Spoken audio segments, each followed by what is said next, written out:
As we all know, the fine folks over at Line 6 have just recently released their Firmware 3.6 firmware update, and what an update it is. Today, we're going to be taking a look at the new Line 6 original Elmsley amplifier.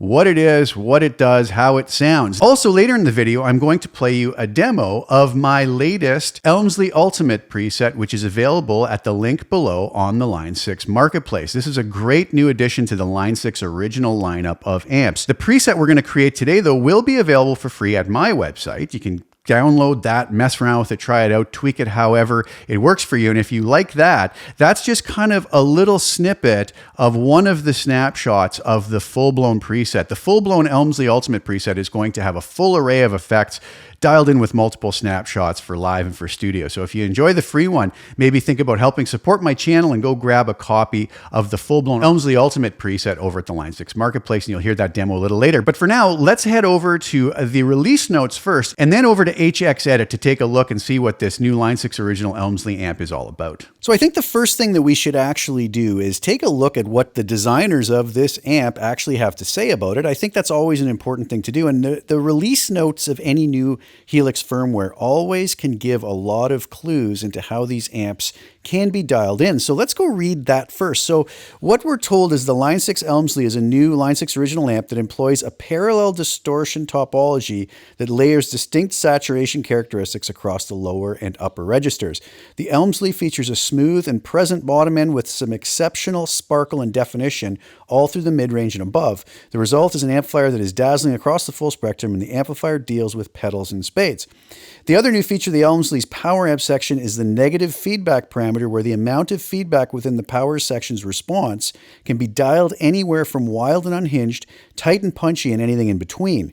As with many amplifier designs, the presence and depth controls are part of this negative feedback circuit and functions to control the brilliance and resonance of the power amp respectively. As the NFB parameter is reduced, the presence and depth controls influences are also influenced, and they become effectively deactivated when the NFB knob is at 0. These interactions allow the player to create countless tonal variations to suit their needs. So that actually sounds really great, and this is interesting because when we come over to the Elmsley amp and look at the parameters we have a drive, bass, middle, treble, master, channel volume.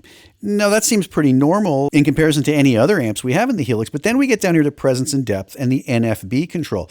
So this is the negative feedback control. So as we were just told, if we put this to 0, it's really going to reduce the amount of effect that the presence and depth control are going to have. If we have this up higher, then it's going to affect the way the presence and depth work. So these are all going to be very interactive. Now in my messing around with this amp in having it during the beta stage, these settings were something that I came to that I really liked in this combination, and I'll take you through my signal chain here. Remember, this is one of the snapshots kind of stripped down from my brand new Line 6 Marketplace Elmsley Ultimate preset, which is going to be multi-snapshot, full array of effects. It's going to be available for HX Stomp and Helix in the same package. Obviously, the HX Stomp version is going to be less snapshots and less effects because it has to work within the confines of what the HX Stomp is capable of. But let's start at the end of the chain here. What I started with was the LA Studio comp at 3.5 with the peak reduction, gain at 5.5, mix at 100%, and the level, I was just controlling the overall level. I brought that down by minus 9 dB. I have my normal parametric EQ, really nothing going on other than a low cut at 100 Hertz and a high cut at 11 kilohertz. I've got my dynamic ambience reverb, which we received in the 3.5 update. I do have my shape control up to late 100. I really do like that. Mix set at 40%. I do have my normal low and high shelf EQ, low frequency and high, both set at 650 Hertz. All the frequencies below 650 dropped by 3 dB. All the frequencies above that boosted by 3 dB. I chose to go with one of the new to 3.60 412 greenback 20 cabs, 160 ribbon mic on the cap edge, 5 inches back, no low and high cut here because I applied those over here. So let's do this. Let's just sort of X everything out here, and we'll keep the amp and cab going, and we'll just see how this sounds as such.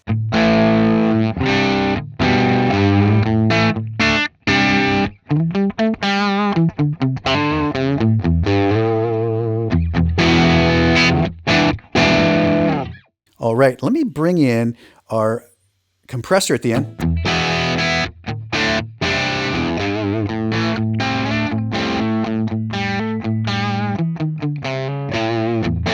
This is an always on thing for me, and because I use this to control the overall output, you'll notice that volume did drop back to where I actually wanted it for this preset. We'll bring our high and low cut in.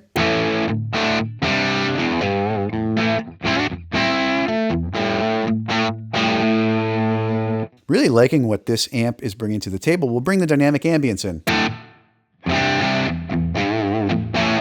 Really brings the amp to life. I love this block.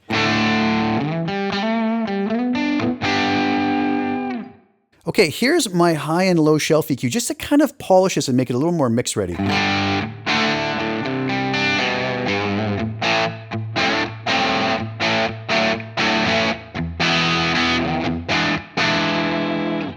And that's the entire chain and what I came up with just for what I call the push sound, which is just going to be kind of not clean, but not ridiculously overdriven either.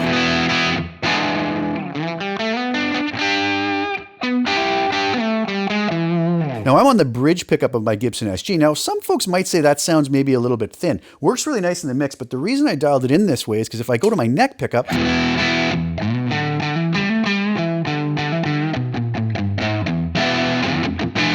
it doesn't get tubby and muddy. It stays nice and clear.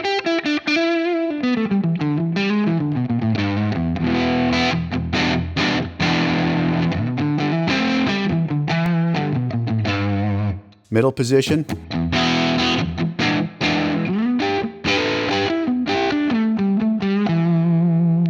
Back to the bridge. So a really nice balanced tone. All right, so I hope you enjoyed that. Now, like I said before, the link is below to the free preset from my website and also to the Elmsley Ultimate preset, which is available now on the Line 6 Marketplace. So I'd like you to hear how the multiple snapshots of the Elmsley Ultimate preset work together in a mix, and it sounds like this.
So there you have it. I hope you enjoyed that. Again, the link is below for the free preset. There's also a link below for the Line 6 Marketplace Elmsley Ultimate preset if you're so inclined to grab that. And I really do hope you enjoy both of those if you decide to grab them. Thank you guys so much for tuning in.